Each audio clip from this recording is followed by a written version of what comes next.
I requested that you all tell me about Zion.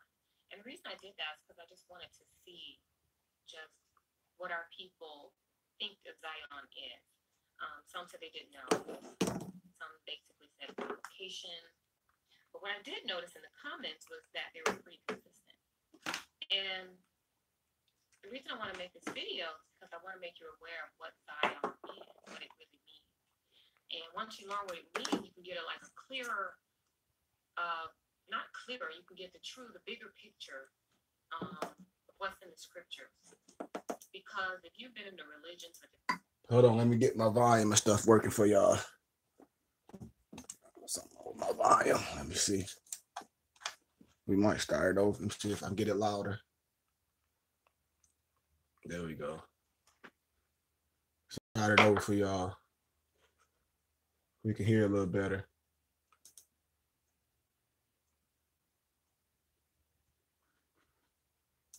What I did notice in the comments was that they were pretty consistent.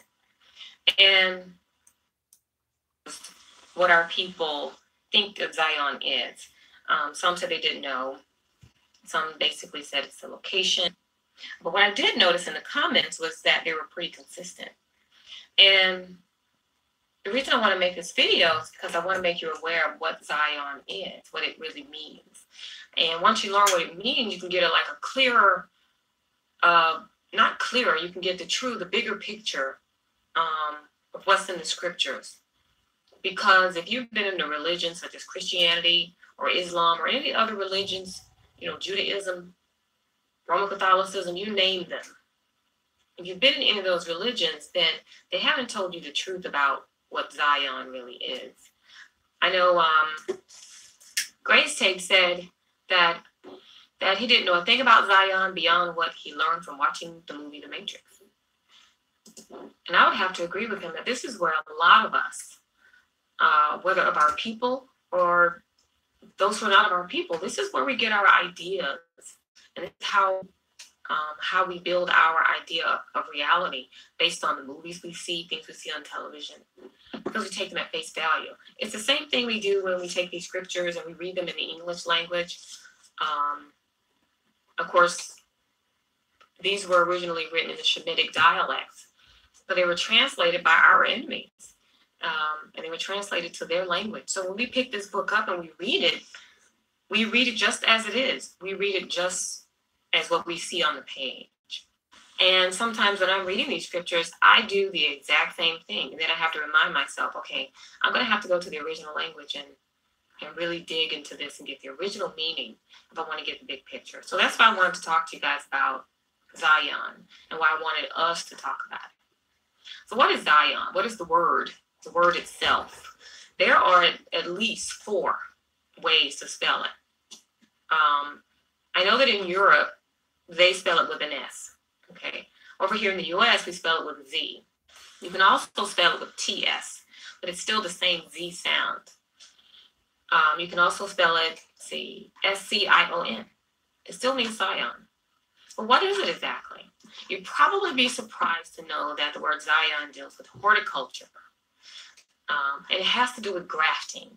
Now, I'm sure if any of you have read the New Testament, the so-called New Testament, then you've read about grafting because they talk about it a lot in there. In the book of Romans, they talk about grafting in chapter 11. But now, before we get into the scriptures, I'm going to read the definition of Zion as it pertains to horticulture. And then I'm going to read the definition of grafting, because that's what we're going to be talking about and getting all the information from the scriptures so we can see what Zion really is. So let's take a look at the definition of Zion.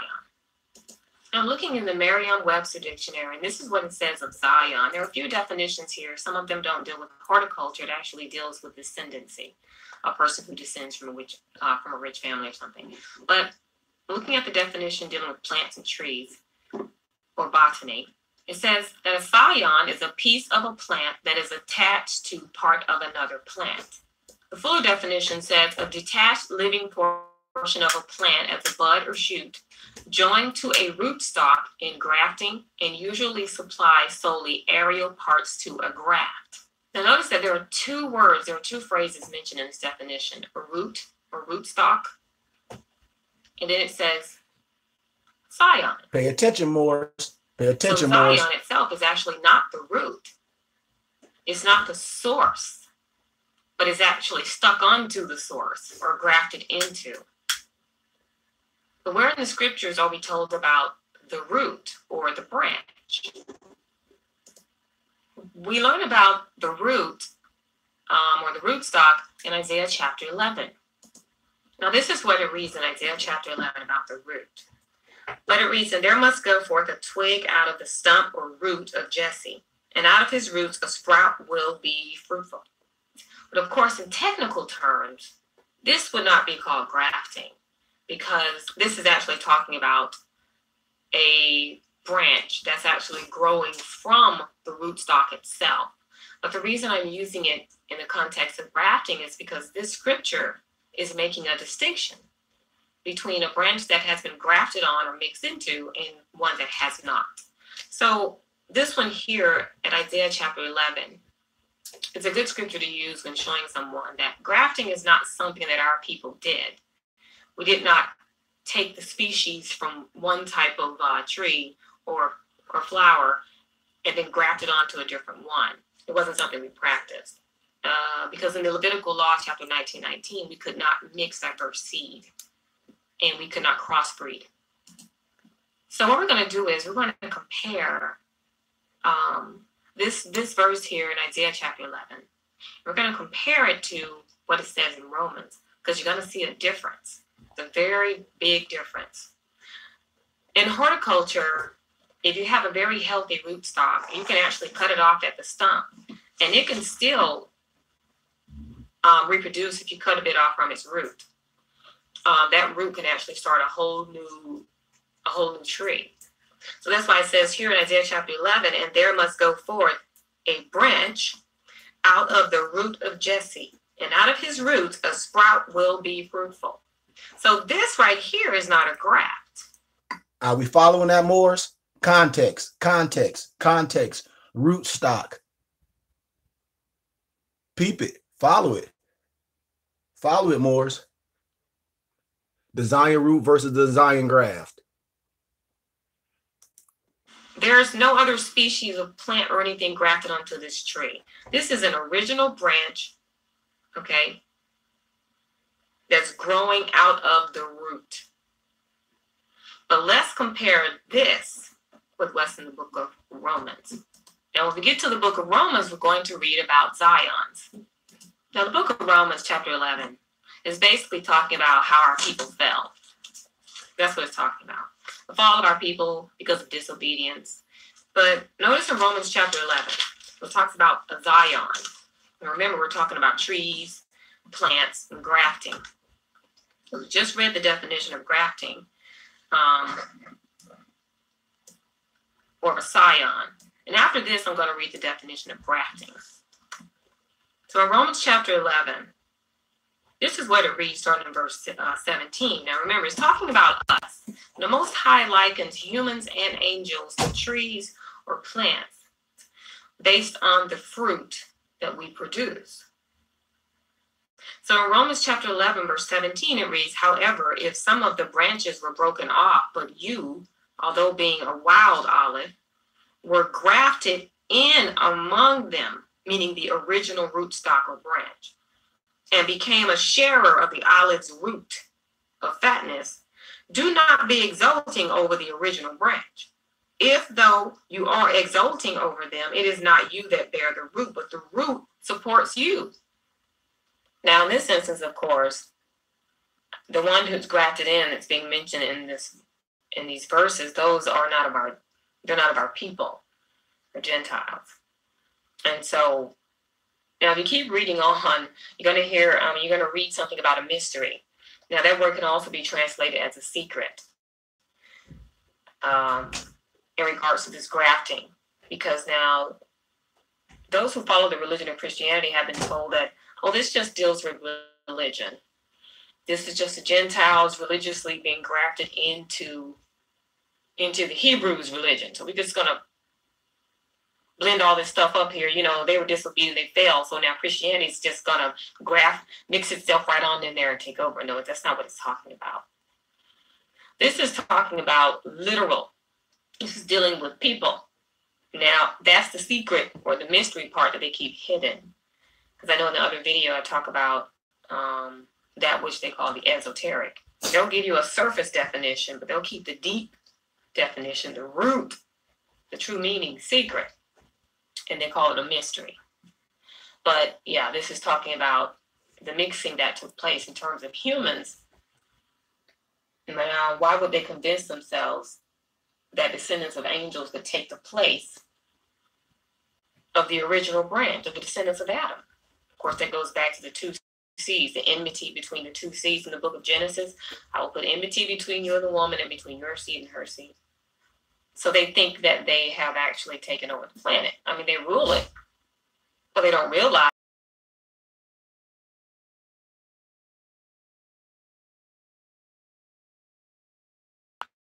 So in horticulture, when you take a species and you cut it off from its source, and then you graft it into a stronger source, that scion can't survive unless it's attached to the root. If you cut that scion off, it dies. So this verse here in Romans chapter 11, verse 17 is not just speaking about basic horticulture. Because remember, we humans and angels are likened to trees. Now in Romans chapter 11, verse 19, it says this. Now this is talking about the Zion, right? The part that was added in. You will say then that branches were broken off that I might be grafted in. All right. For their disobedience, they were broken off. But you are standing by faith only. So quit having lofty ideas, but be in fear. For if the Most High did not spare the natural branch, he won't spare you either. See, therefore, the Most High's kindness and severity toward those who fell, there was severity, but toward you there is the Most High's kindness, provided you remain in his kindness. Otherwise, you too will be cut off. And then in verse 24 it reads, for if you were cut out of the olive tree that is wild by nature, you were grafted in contrary to nature. You see what it says here? Grafting in contrary to nature. This is when you take one species and you graft it into a different one. And what happens when you take one species and you graft it into a different one? Well, it forms a matrix. So that's more when you get a check-in. Research what a hybrid is. When you look up the word hybrid, they try to say that that's you. No, that's not you, because we're humans, man of color. Just like the root of Indian is indigo. We are you. You got to research the etymon. We're not mankind. So they try to get you and say that you are hybrid, but you're not. Go all the way down to it and research what a hybrid really is. Not us, Morris. We're human, not mankind. Let's finish. A type of matrix. That's how it bonds. However, the part that was grafted on will continue to produce its own fruit, separate from the original rootstock. The original rootstock will grow, yes, but it will still produce its own type of fruit. And you're sitting there looking at this tree that has on this type of side. That's the ion is different. It's not the same as the original rootstock. And you can tell by looking at the fruit that's produced. So this ion. But we're going to dig deeper. We got to find out a little bit more about Zion. Now the last part. One more little note, Morris. What you think that card they came out with? The Zion, the S-C-I-O-N. What you think they telling you what that is? It's a mixture. It's a hybrid. It's not the root. Just put pieces to the puzzle together. Words mean things, and what they spell out are spells. And we got to understand the spells and who's controlling the spells. Remember that, angels. I call us angels. Or just to finish it, It says, if you were cut out of the olive tree that is wild by nature and were grafted contrary to nature into the garden olive tree, how much more so will those who belong to the natural root be put back into their own tree? So that is telling us a great deal, especially in terms of us being the original branch, because we just read that in Isaiah chapter 11. We are not Zion. We are the root. We are the original. We are the branch. But what about Zion? Because there's quite a bit mentioned about Zion. I mean, we just read, of course, the meaning of Zion and what it is. Now, some of the comments, some said that Zion was a location, and they're correct. So the next thing to do is to find it in the scriptures. And basically what you'll find out, what you discover, is that it was actually inhabited by the Jebusites.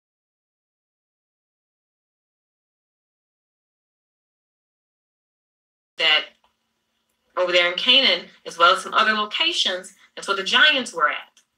And the giants were descendants of the angels. And I'm not talking about your average person, person who grows to a height of 7 feet. I'm talking about even beyond that. And I know that there are some who, and what they say there are people, but they don't accept the fact that there are angels who were mating with human females. Of course, this is in the scriptures. And one other thing, Morris, we got to remember, when a person give you the answer, research what they're saying. Research that's why I play film, because film is study, and you research everything. You research the answer, because a lot of people, they give good information. And I want to touch on this subject before I even play the film. A lot of our elders, a lot of them are Masons. Prince Hall, a Mason, they took an oath, and they only can tell you so much. I ain't took no oath. I'm a Moor. I'm a 99th primitive right. I'm a Sufi. I'm going to give it all. And I'm not going to say a lot of our scholars, our teachers, our elders, that's older, that's Mason. They'll tell you if you listen to their lectures. I ain't going to tell you some of their names, but I know we know some because they'll tell you. They tell you they took an oath and they only can tell you so much. I'm not knocking none of that. But a Moor, you get all the science. Noble Drew Ali unlocked the gates to all those so-called secrets. That's what I be telling Moors. But you always got to research what a person says. Like I showed brothers. Let me see. Do I got this book by this European that's made all this stuff up? His name was Zachariah Sitchin. All pseudo. He made all that stuff up about some. He read the Anunnaki and the Incan, and he read the Sumerian text. All fake. You can research this. They're always trying to talk about some aliens or something and not giving the credit to the Moors or to the original man. Later on, I'm gonna show you in the biblical scriptures, it was a people, the Anik people, the Annaki. I might be spelling it wrong, or the Anik. Those were Moors. Those were people in the continent of a Kebalan, tall people, big people. So you got to imagine some people going to another part of the continent and seeing all these big people. What you gonna say? Giants? Come on, man. We don't take the credit from away from up and give it to somebody talk about some aliens. The scripture is talking about a people. It's thoughts, not words. It must be interpreted right. That's all. Let's finish. They can argue against it all day long. It doesn't matter, because it is what it is. And the angels, those fallen angels, did what they did, just as it is written. But then we have to be able to find this in the scripture. So what I'm going to show you are some other verses. But first I want to read to you the definition of graft. Now, some call it graft hybrid. Now, this is from dictionary.com, and this is what it says of a graft hybrid. Now, they got this dictionary from World English Dictionary. They have it here as a noun. It is a plant produced by grafting a scion and stock from dissimilar plants, such that cells of both stock and scion become mixed as parts, giving an intermediate appearance in at least some parts. Or now, after you research that more, look what a hybrid is. Just look up, research what a hybrid is, and look what the mixture of what a hybrid is. And then ask yourself, is that you? Era. Of course, now in the scriptures, we're told that some angels of the Most High, some spirit sons of the Most High came down to earth. They saw the daughters of men. They slept with some of them, reproduced their own offspring. that offspring is what? A fruit than the other side. And you'll actually be able to see what they were joined and connected to, because it's going to look a little different. Now, here's the other definition for graft hybrid.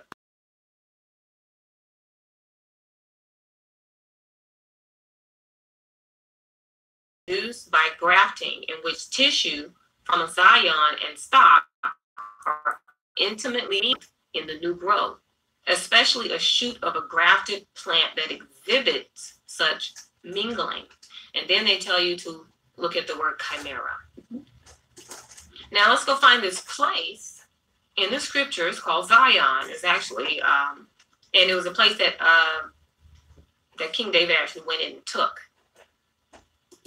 Okay, so here we are in 2 Samuel chapter 5, and we're going to go down to verse 6. And it reads, it says, consequently, King David and his men went to Jerusalem against the Jebusites who were inhabiting the land. And they began to say to King David, you won't be coming in here. Right? So let's go down to verse 7 and see what happens. I didn't read the entire verse in verse 6, but let's see if David got it. Did he take it? In verse 7, it says, just the same, David proceeded to capture the stronghold of Zion, that is, the city of David. So he changed the name, and it came to be called the city of David. But who was living there first? The Jebusites. Now they were a tribe of Canaanites, of course, in the time. There were giants in the land. And that wasn't the only place that giants were known to be. Now, there are some who say, well, those were not descendants of angels. They were just descendants of Canaan and descendants of other humans, of other human tribes. But what they failed to realize is that there were 8 of them. And it was typical that the humans could not tell if a male they were dealing with at the time was an angel. Of course, it really should have been easy, especially if you're a female and you're approached by a male and he wants to sleep with you, and you're already married or you're not married. You know what I mean? So it should have been easy to. Now, are you following what she's saying, Morris? When I say in the type, when I say the heaven and hell is within, sisters and brother, you know, angel, you know, a brother that's or a sister that's walking righteously, because the things that'll come out their mouth.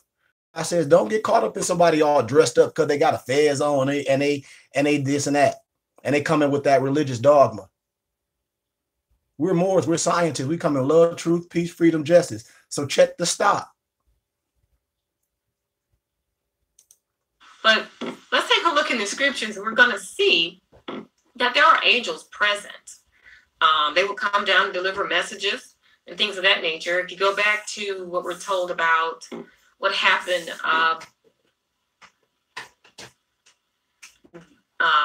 before the deluge in Noah's time, there were angels coming down to earth then. But now there was a specific place they were coming down on. I remember reading in the book of Enoch, I think it was. Yes. And the book of Joshua talks about a group of 200 angels. Even before the time of David, a group of 200 angels had made a pact.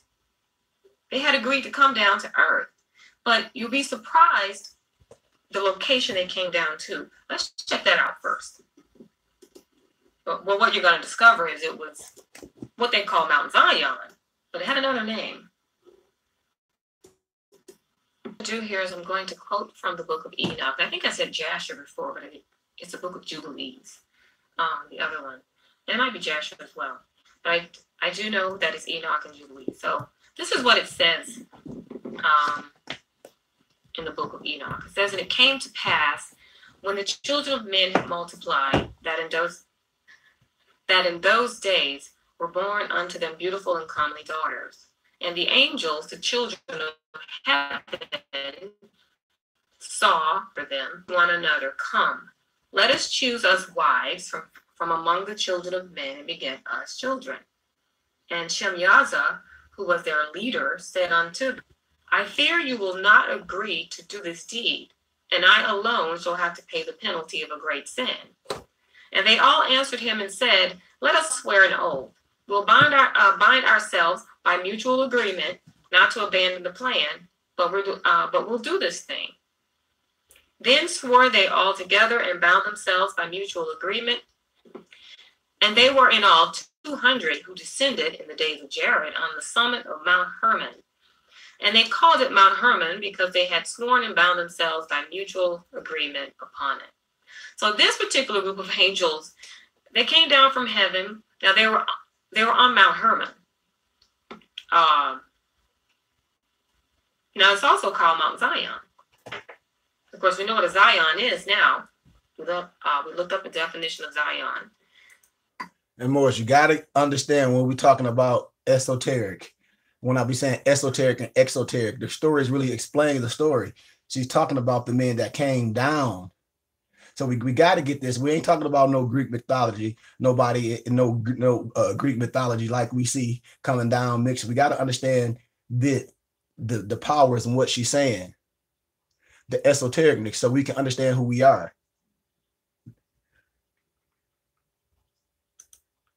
And of course, it's very telling that these angels came down on the top of that particular mountain. Well, let's go read in the scriptures to see its connection to Mount Zion. Okay, now let's read in Deuteronomy chapter 4, verse 48. So we're going to get a little bit more information about Zion. And remember, this is about our people being given the lands and territories. They're going in, they're taking them. And it says here, in Deuteronomy chapter 4, verses 47 and 48, they took possession of his land and the land of Og, the king of Bashan, the two kings of the Amorites who were across the Jordan to the east. And then in verse 48, it says, from Aror, which is on the edge of the valley of Arnon, even as far as Mount Zion, that is Mount Hermon. So when our people were going to these lands, to take these lands, take these territories, there were giants there. And I'm going to show you a little more even further that, yeah, there were angels fooling around. Now they have, basically these same fallen angels they've censored the scriptures, and they tried to remove basically every occurrence of themselves out of it. And before we go into the next part, I just want to read this again. It says, so Israel conquered the entire area from Aror at the edge of the Arnon Gorge all the way to Mount Zion, also called Mount Hermon. And we just read that there was a group of angels, at least 200, way back in the day, who came down onto Mount Hermon. And that's where they made their pact. Morris. Come down and mix with the daughters of men. So when you take not even understanding it, one species and mix them with another, okay, that's what Zion is. Are we understanding this metaphysically, Morris? We also have to keep in mind that this was a stronghold that was taken by our people.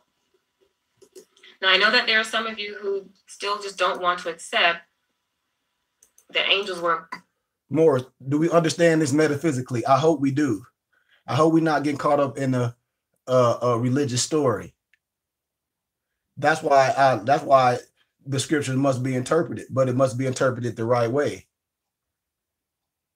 So I hope we understand this metaphysically. And if we don't, we should ask questions. Well, they were. So what we're going to do is we're just going to look at the scripture. For some people just can't accept that the angels can put on human form.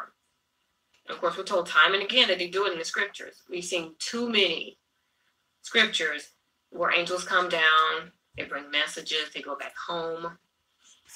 And sometimes people can't even tell if it's an angel. The account can be read in Judges chapter 13. And it says here that it's about a man whose name was Manoah. It says that he was of Zorah, of the family of the Danites.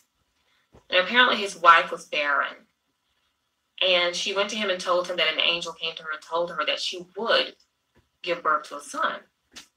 So, of course, her husband, he approached the Most High in prayer. And he said that the angel that you sent to us, could you send him again so that he could tell us that what purpose our child is going to serve? If you keep reading in the chapter, in chapter 13, you'll see that the angel does come back. And it says that the angel again came to his wife while she was in the field, but her husband wasn't with her. Now, I am not going to tell you what I know about these 66 books, what the Most High has made me aware of. This is something that I'm going to move out of the way and let him bring you to the conclusion, because it is as sinister as you think. And the wife goes to her husband to let him know the man who came and talked to me before, he's back. So they both go, and the husband asks him if he's the man who spoke to his wife previously. So the husband offers to basically feed the angel. He wants to make a go for him, and the angel declines. And he tells him instead he can make a burnt offering to the Most High. And then in the next sentence it says, for Manoah did not know that he was the Most High's angel.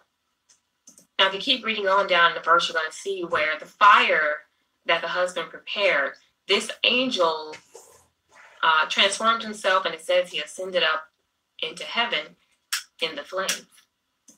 And I guess it must have freaked him out or something, because after he did that, the husband and wife fell on the ground on their faces, which I probably would have fainted myself. Now, there's another account in the scriptures where some angels came down, and Abraham basically offered them something to eat too. Now, they had to go over to Sodom because... And Moors, now what she didn't do, and it's no problem, she just break down. Like when we explain things, we must break it down. One thing I like to do with science, when you explain something exoterically, that's the EX outside, then you also should explain it with the ES. The esoterically. And that's what I do when we interpret scriptures. When I say, yep, now somebody explains something to you exoterically, which is the general meaning. But now let me explain it to you esoterically. Let me explain the gnosis of the scripture so we can see what it means for the man, for the God man. And that's what more science does with the religious books. We take them books and say we break them down. I can show you in all religious books. In more science, God and man is one.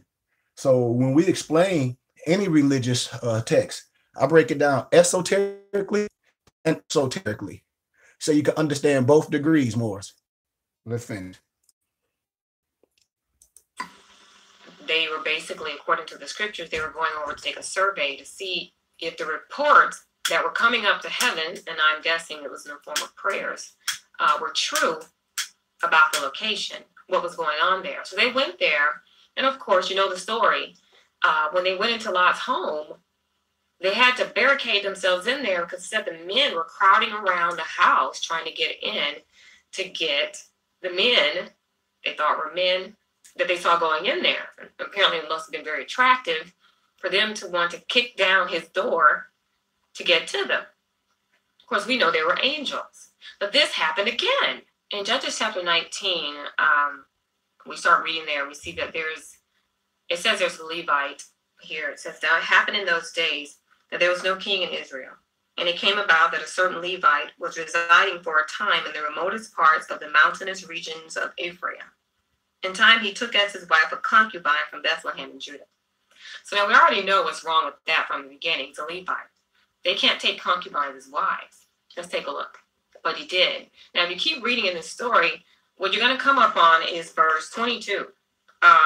He's invited into a man's house. He and his concubine. Hey, yo, I like to teach. House. Let me pause it right there real fast. Now, remember I told you when I was doing my dissertation on campus, and I tell you how people get caught up in their religious feelings. So I was doing my dissertation, and I was saying all man-made, all religion is man-made. And I was telling people how certain people had control of the pen. And just because somebody writes something in a book doesn't mean anything. And so one of my European students came in, fellow colleagues, we talked, and he was like, well, and he said, we Ephraim. And I said, what you mean, my brother? And he was like, he said he's a Latter-day Saint.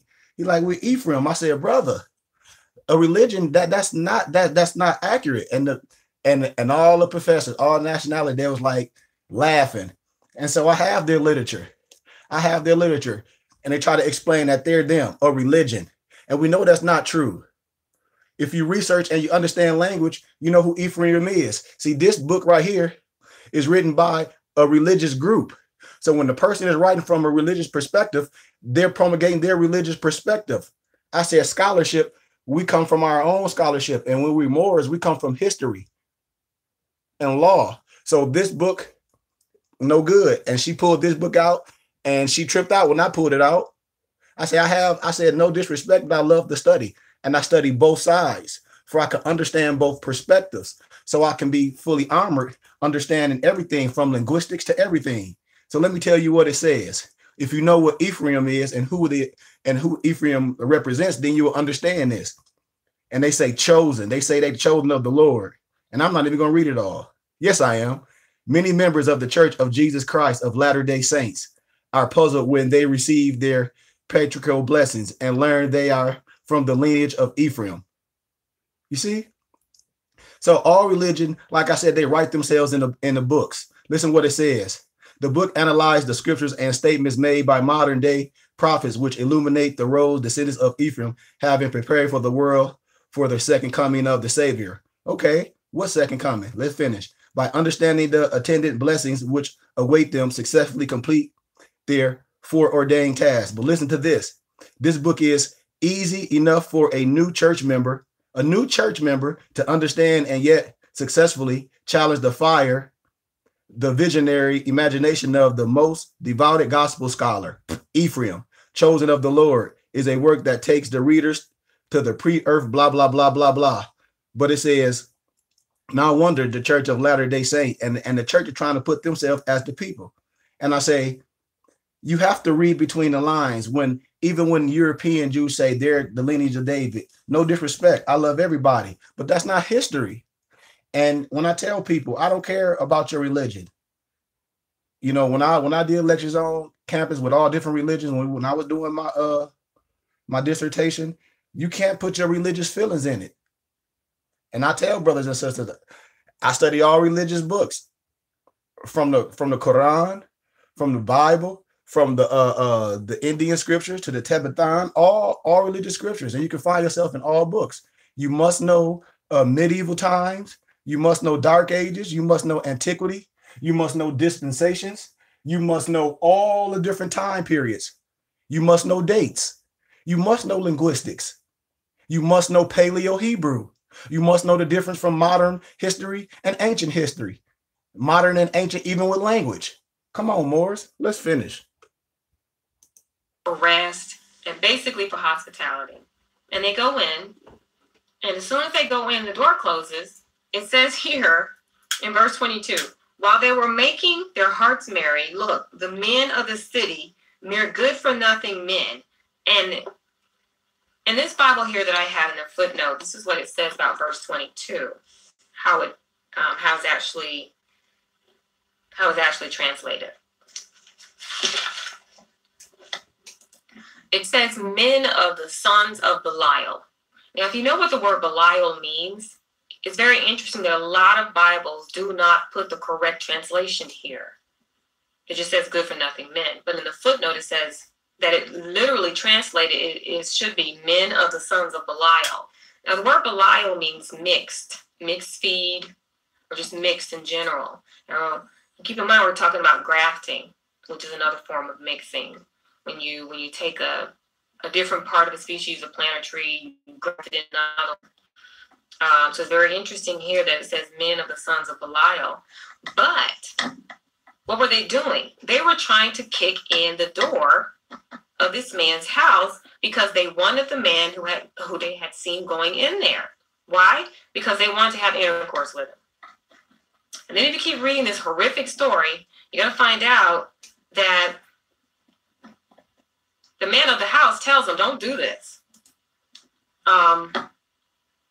If you keep reading here in this horrific story, basically what you're going to see is that they put the concubine out and they basically assault the woman, and she dies. And then this Levite says he cuts her up into 12 pieces. And well, you can read the rest. But what's the point of this? The point is that the story parallels exactly what happened with Lot and the angels who had gone into his house. Of course, they weren't there for hospitality to eat and drink and stuff. They were there to get him out. But for what I'm getting from these two parallel accounts is that there are classes of angels who serve as priests. Because it even says of the anointed cherub who was covering and how he fell. Of course, when priests are selected, they are anointed. And these angels were not supposed to take females and mate with them and have offspring. Just as Levitical priests, they can't choose a concubine as a wife. But we definitely see this taking place throughout the scriptures. So that's the information I wanted to share about Zion, what it really is, what it really means. And that if you don't know what the word means, you're not going to be able to see the big picture, the whole story that's in the scriptures, because everything in the scriptures is connected. You know, the information we have about the angels, not just the righteous angels, but the fallen angels and what they did about these angels fooling around with humans, and the effect that it has had on the planet. Now, secularly, there's a lot of information out there about Zionists, because, you know, you have these people who say, oh, the Zionists, they're responsible for all the problems on the planet. But now, you know what a Zion is. It really makes that term stand out a whole lot more. I mean, at least it does to me. And then there's a document that's called the Protocols of the Learned Elders of Zion. Now that you know what the word Zion is, what it means about grafting and mixing in and things of that nature, you're able to see the scriptures in a whole different light. Because believe it or not, the United Nations has one of its bases on Mount Hermon. Why is that? Now, keep in mind, we've already been told by our forefathers in these letters that some generations ago, at least 200 angels came down on the top of Mount Hermon, which is also called Mount Zion. Now, they made an agreement. We're going to select females. They were going to select females from the families of the humans, mate with them, reproduce their own offspring, which is called Zion.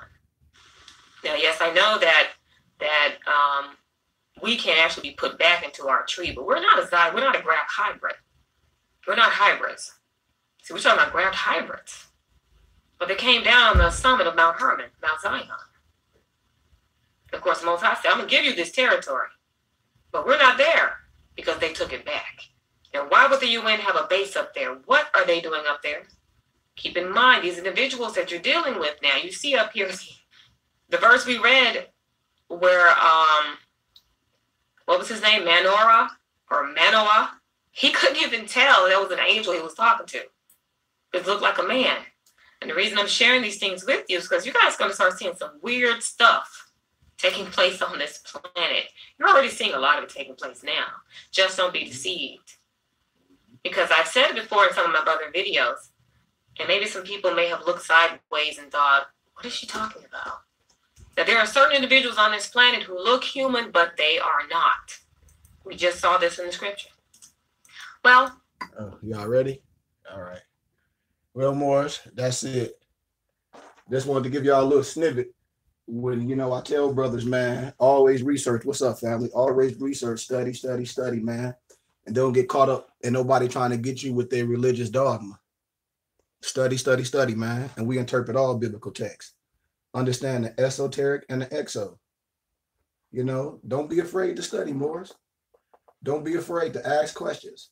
I don't know everything, but I promise you I can get the answers.